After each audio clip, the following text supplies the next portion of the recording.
Hello everyone, welcome to our channel Shaem TechBD. How does HubSpot perform as a CMS? I've used WordPress and HubSpot. WordPress wins hands down on all the plugins and themes available for it. The problem I had though is all those plugins and themes made my WordPress site load very slow. A few times they even made my site vulnerable and I got hacked. Sometimes those free plugins aren't using the best, cleanest code, and it can really lead to big problems.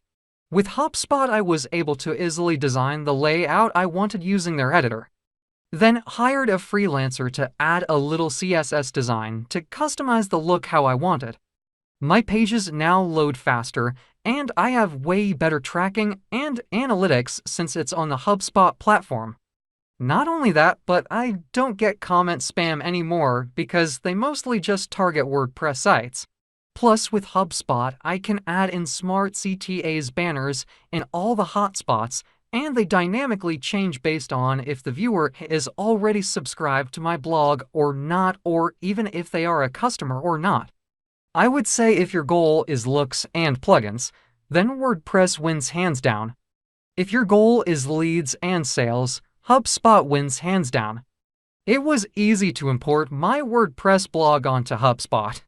I don't know how to export it back to WordPress though, but I never would, so that's fine with me. If you have any problem, you can comment us. I have a request, if you are new to channel, please subscribe and stay with us. By watching my tutorial for more tech videos, you can subscribe.